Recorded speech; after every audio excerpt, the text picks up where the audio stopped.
Caro catequista, é com muita alegria que mais uma vez estamos aqui para juntos nós podermos fazer essa caminhada, meditando e conhecendo um pouco mais a Palavra de Deus.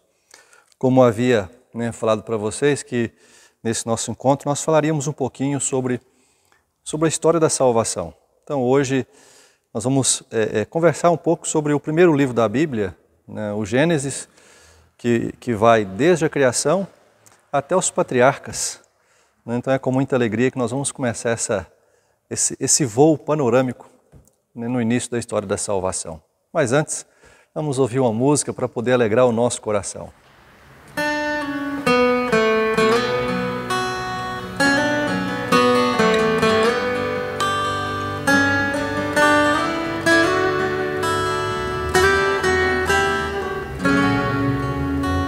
Sarça que só queima, que não se apaga, somos tua igreja, vemos te adorar.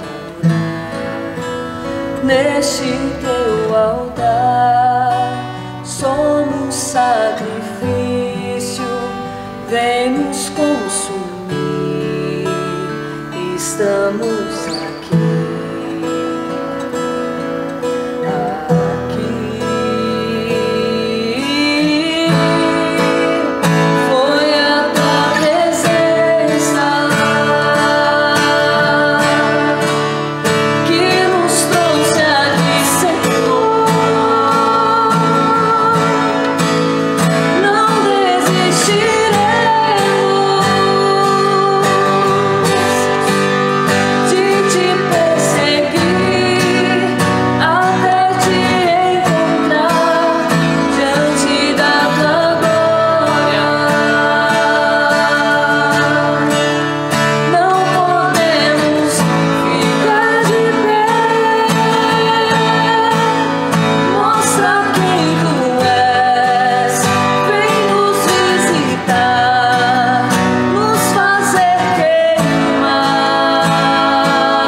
ouvirmos essa música para poder abrir esse nosso encontro, nós vamos começar então a nossa caminhada sobre o primeiro livro da Bíblia, o Gênesis. E é muito bonito ver essa caminhada que Deus faz com o seu povo, desde a criação até os patriarcas, que contém todo esse conteúdo do livro do Gênesis. Esse livro, Gênesis, o próprio nome já indica, o livro da origem. E os primeiros 2 capítulos, ele fala sobre a criação do mundo. E a criação do mundo, no livro do Gênesis, é dividido em 7 categorias. E se nós pegarmos lá, nós percebemos isso muito claramente, né? 7 categorias divididas em 7 dias. Então, o primeiro dia, né, a criação do tempo, o segundo, do espaço, o terceiro, a criação da vida vegetal, o quarto, né, o movimento astral, o quinto, a vida animal, o sexto, a criação do homem, e o sétimo dia dedicado ao culto divino. E podemos perceber, né, nessa criação a centralidade, né, da criação do homem e da mulher. É o ápice, o mais importante da criação, né, foi a criação do homem e da mulher. O de mais importante que Deus fez. Tão importante que Deus os fez à sua imagem e semelhança. E poderíamos dizer, né, a imagem semelhante de Deus. Tamanha é a importância, né, dessa criação, dessa personagem que recebeu a missão de coordenar, de cuidar, de zelar de toda a criação. Tamanha é a importância que o homem e a mulher têm diante da criação que Deus fez, da criação do todo. No terceiro capítulo nós temos então a criação, né, ali Adão e Eva, né? O primeiro homem e a primeira mulher. E esses dois seduzidos pela serpente. Né? Logo no início do livro do Gênesis, mostrando como que o pecado então ele surge no coração do homem. Pela dúvida, por querer se colocar no lugar de Deus, né, o homem permite que o pecado entra no seu coração. Como consequência disso, logo no capítulo 4, nós temos, né, a inveja, essa inveja de um irmão para com o outro, né? Caim, que tinha uma inveja muito grande de Abel, essa inveja tamanha que o levou a matar o seu irmão. Porque Deus recebe a oferta de Abel, que ofereceu o melhor para Deus, e Caim que oferta o resto. Deus aceita a oferta de Abel, recusa de Caim, e Caim, por inveja, então, mata o seu irmão. E no capítulo 6 do livro do Gênesis, nós começamos a história de Noé. A humanidade havia se corrompido. E Deus, então, escolhe um homem para poder salvar a família, para ser sinal desse Deus no meio dessa humanidade corrompida. E Noé, então, ele inicia essa missão, né, de salvar a sua família, sendo o sinal do amor desse Deus dentro da humanidade. E aqui acontece a primeira aliança de Deus com o homem. Então esse Deus que escolhe Noé e com ele faz uma aliança, dizendo que ele vai prosperar, vai crescer, terá uma grande nação. E o sinal dessa aliança que Deus fez com Noé, e até hoje nós vemos esse sinal, né, é o arco-íris no céu. Então Deus relembra que todas as vezes que você ver o arco-íris, é para que você se lembre, né, da aliança que você tem para comigo. No capítulo 12 do livro do Gênesis, nós iniciamos a história dos patriarcas, né, os nossos primeiros pais na fé, de um modo muito especial com Abrão. Mas antes de iniciarmos essa caminhada, né, com os nossos patriarcas, eu gostaria de frisar e nos mostrar uma curiosidade que às vezes nós não percebemos, né, quando nós lemos a palavra de Deus. Que curiosidade é essa? Se nós começamos a olhar ali desde Adão, Noé e Abrão, nós vemos que a história de Deus junto à humanidade, ela vai se afunilando. Por que isso? Olha só, com Adão, né, Deus se relaciona com aquele que era o pai da humanidade. Então Adão é o primeiro homem, é o pai da humanidade toda. Então Deus se relaciona com esse. Então o início, o pai de todos. Em Noé, pai das famílias, é o pai das famílias dos povos conhecidos. Já não é mais a humanidade toda, é o povo conhecido. Então já funilamos um pouco. Em Abrão, né, terminando em Abrão, né, que é o primeiro dos patriarcas, né, Deus faz uma aliança com o povo. Já não é mais com a humanidade, já não é mais com as famílias conhecidas, né, é com o povo só, nem que Deus faz essa aliança. Por que disso? Porque esse povo, o menor de todos, tinha a missão de fazer com que o nome de Deus fosse conhecido. Mas para podermos mergulhar nessa história dos patriarcas, gostaria de poder proclamar o Evangelho, ouvir um pouco a palavra de Deus, conhecendo a história de Jesus, vendo a genealogia e vendo que Jesus é o cume, é a realização desde Adão, se realiza, a espera do povo se realiza em Jesus. Então ouçamos o canto de aclamação e esse Evangelho que vai mostrar para nós a genealogia de Jesus. Buscai primeiro o reino de Deus e a sua justiça, e tudo mais vos será acrescentado. Aleluia, aleluia.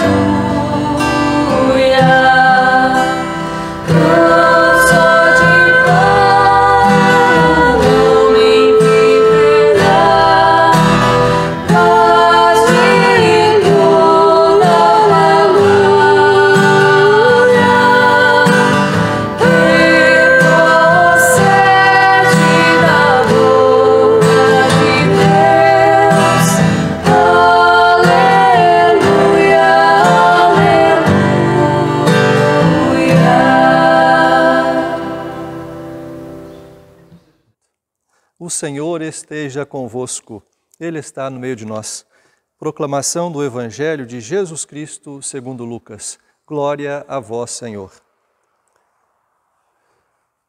Quando Jesus começou o seu ministério, tinha cerca de 30 anos e era tido por filho de José, filho de Eli, filho de Matate, filho de Levi, filho de Melqui, filho de Jané, filho de José, filho de Matatias, filho de Amós, filho de Naum, filho de Esli, filho de Nagé, filho de Maate, filho de Matatias, filho de Semei, filho de José, filho de Judá, filho de Joanã, filho de Reza, filho de Zorobabel, filho de Salatiel, filho de Neri, filho de Melqui, filho de Adi, filho de Cozã, filho de Elmadão, filho de filho de Jesus, filho de Eliezer, filho de Jorim, filho de Matate,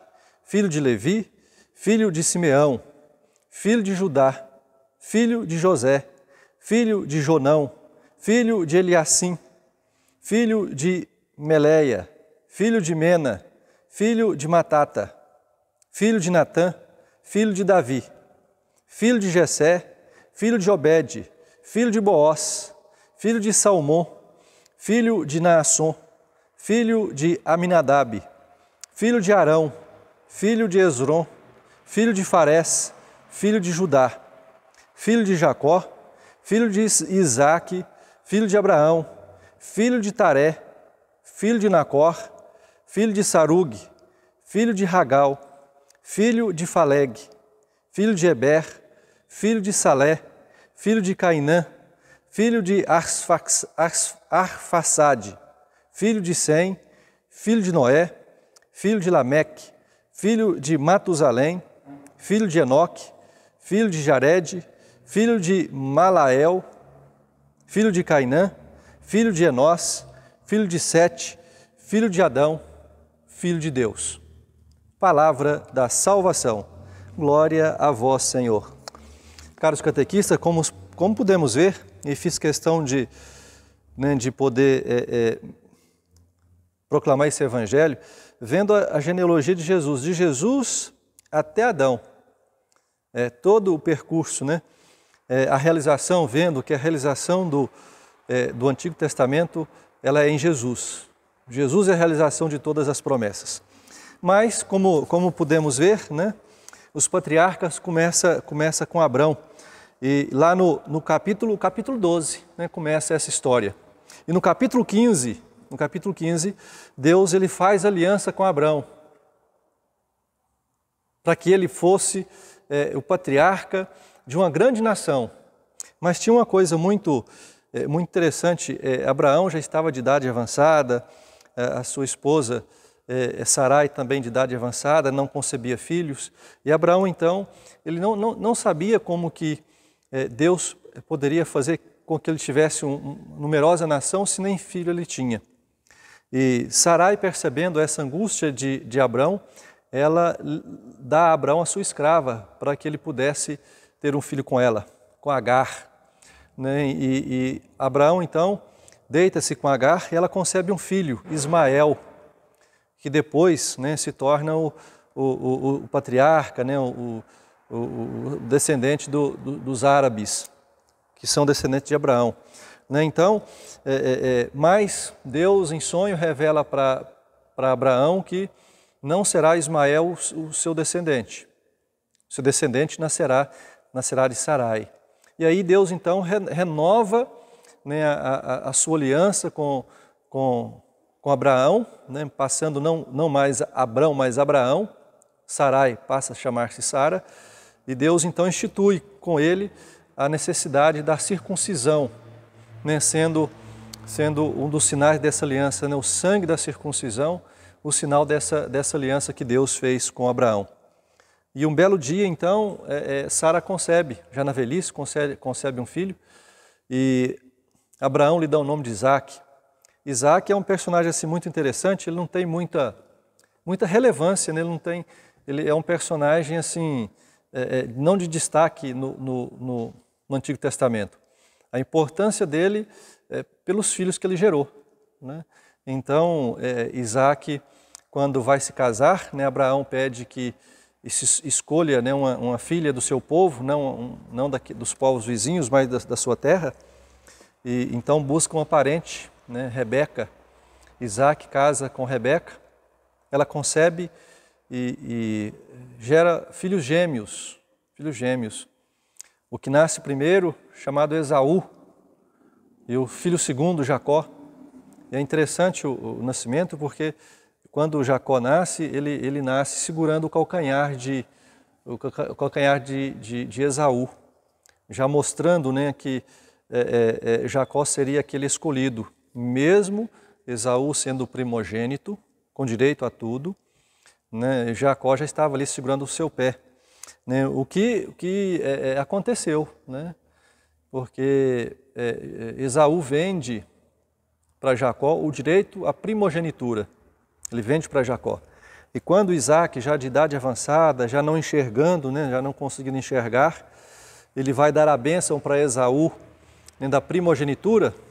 A mãe Rebeca, né, ouve a conversa do pai com o filho, ela chama Jacó, pede para ele preparar o alimento que o pai queria, coloca pelos de ovelha na mão e no pescoço do filho, porque Esaú era mais peludo do que Jacó, e Jacó então leva o alimento para o pai. Isaque, achando que Jacó seria Esaú, lhe dá a bênção da primogenitura. Quando Esaú chega, a bênção já tinha sido dada. A mãe, temendo a morte do filho, né, de Jacó, pede que ele fuja para a terra do seu irmão Labão. E lá então Jacó vai. Quando Jacó chega, né, se aproximando da terra do seu tio, ele chega num poço e lá se encanta com a donzela que lá estava, de nome Raquel. E era justamente a filha de Labão. Então ela leva Jacó para a casa de Labão, né, o seu tio, ali fica convivendo, até que então ele pede a Labão para se casar com Raquel. E Labão permite, desde que Jacó trabalhe para ele 7 anos. Jacó assim fez. Trabalhou 7 anos para Labão. Dia do casamento, quando Jacó se casa, logo no dia seguinte, à noite de núpcias, quando Jacó levanta, ele percebe que no seu leito conjugal não estava Raquel, mas estava Lia, a irmã mais velha. Então Jacó, sem entender, vai conversar com Labão. Então Labão fala para ele, né, que lá a mais nova não pode casar antes da mais velha. E se ele realmente interessasse por Raquel, ele trabalhar mais 7 anos, né, que ele poderia ter o direito de casar com ela. E assim Jacó fez. Então Jacó trabalhou 14 anos para ter o direito de casar com Raquel, porque muito amava. Aí eu conto isso por quê? Para nós podermos entender, né, uma história que vem logo em seguida. Então assim que Jacó casou com Raquel, Lia, a primeira esposa, lhe dava filhos, mas Raquel não. Então seu grande amor não lhe dava filhos. Jacó já estava com o número de 9, 10 filhos, de Lia, de sua escrava, e da escrava de Raquel, mas não de Raquel. Até que Raquel concebeu, né, e deu um filho a Jacó de nome José. Então Jacó tinha um grande amor para com esse filho, grande amor. E por causa desse amor que José tinha para com esse filho, os irmãos tinham um grande ciúme de José. E o porquê eu falo isso, gente? A personagem de José é muito importante, né, aqui no finalzinho do livro do Gênesis. Porque José é que vai nos ajudar a entender por que o povo de Israel foi para o Egito. Né? José ele faz a ligação dos patriarcas à saída do Egito, né? Ao estar no Egito. Liga os patriarcas ao Êxodo. Entendeu o porquê aquele povo de Israel foi parar no Egito. Então está aí a história de José. E como que é a história de José? Para não nos delongarmos, né? José, como era muito querido pelo pai, os irmãos tinham inveja muito grande de José. E um dia José vai ao encontro dos irmãos, alguns queriam matá-lo, mas um dos irmãos preferiu que o vendesse. E José foi vendido para o povo do Egito. E José, chegando lá, muito abençoado por Deus, ele foi parar dentro do castelo, né, do imperador lá, do faraó, né, do Egito. E um dos servos do faraó acusou, né, injustamente José de ter assediado a sua esposa. José foi para a cadeia e na cadeia ele conheceu o copeiro e o padeiro do faraó. Ele interpretou o sonho que eles tiveram, né, do padeiro que ele seria morto, do copeiro que ele seria solto, e assim aconteceu. Quando o copeiro sai da prisão, José pede que ele lembre-se dele. E o copeiro esquece. Esqueceu de José até o dia que o faraó teve um sonho. E ninguém conseguiu interpretar esse sonho. Então ele se lembra de José que estava na prisão. E chamam José então para interpretar o sonho do faraó. E o sonho do faraó era 7 vacas gordas e as 7 vacas magras. E as 7 vacas magras que comiam as 7 vacas gordas. E ninguém entendia o que era. Então José interpretou. São 7 anos de fartura e 7 anos de miséria. O faraó então pergunta, diante disso, o que tu farias? Então José diz, eu ajuntaria durante 7 anos para poder ter fartura nos 7 anos de miséria. José então se torna o administrador dos bens, né? O ministro do abastecimento do faraó. E houve naquele tempo então uma grande fome naquela região toda. E os irmãos de José, eles vêm até o Egito para comprar alimento. Aí José reconhece os seus irmãos. E nessa história toda, né, José traz os seus familiares para o Egito para que não pudesse passar fome. E ficam aqui até a morte de José. Dessa forma, se explica, né, porque o povo de Israel veio para o Egito. E daqui nós vamos entender, né, quando os egípcios esquecem de José, a importância que José teve, então começa, né, a perseguição e a escravidão do povo de Israel. E aí será um novo livro e um novo encontro, né, que espero que vocês possam nos acompanhar na próxima vez. Vamos ouvir uma música para poder encerrar.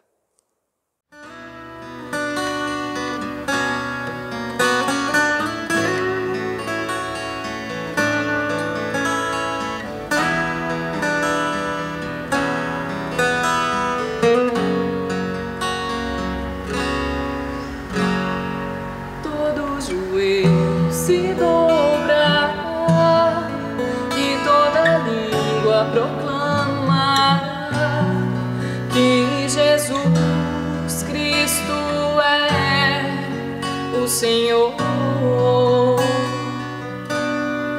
Todo joelho se dobrará e toda língua proclamará que Jesus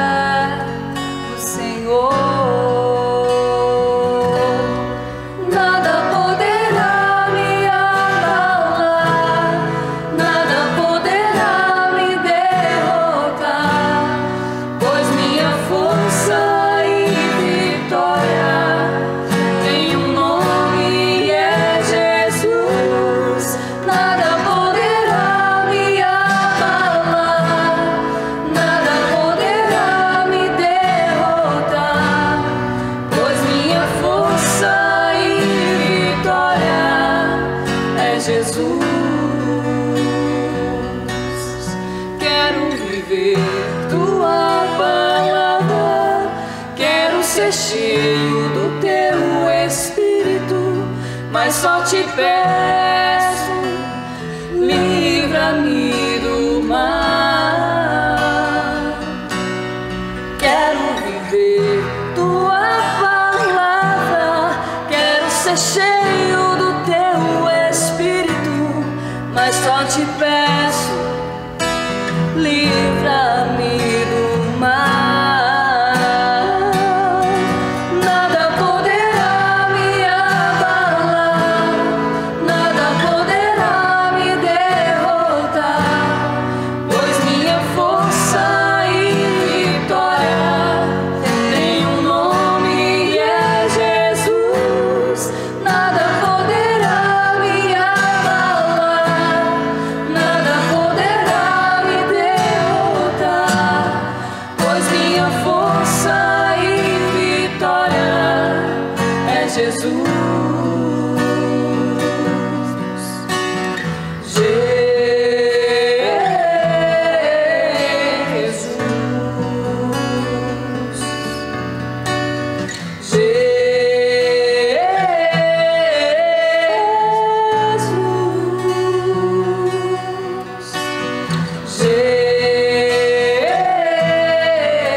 Que essa breve reflexão sobre o primeiro livro da Bíblia possa nos ajudar, né, a crescer cada vez mais. Peço a você, catequista, tire um tempinho, leia, né, faça uma leitura do livro do Gênesis, que vai reafirmar e frisar bem essa história, né, que nós conversamos um pouco. Que Jesus possa nos abençoar, né, e derramar todas as bênçãos sobre todos vocês. Né, e deixo essa bênção, né, para você e sua família, e obrigado por participar conosco. O Senhor esteja convosco, Ele está no meio de nós.